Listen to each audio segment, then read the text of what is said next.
At the North Pole, Santa's toy factory hummed with holiday cheer, but lately it struggled to keep up with the cold. One frosty evening, Santa looked over reports from the elves. Energy inefficiency? Wasted heat?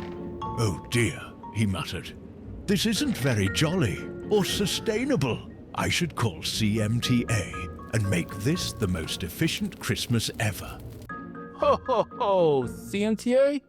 I got a big job for you up here at the North Pole. You think you can handle it? Sure, Santa. Let's get together and see how we can help.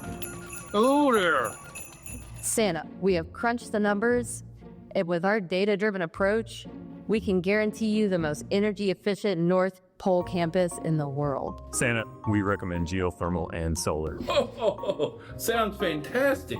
We are so happy with the project up here at the North Pole.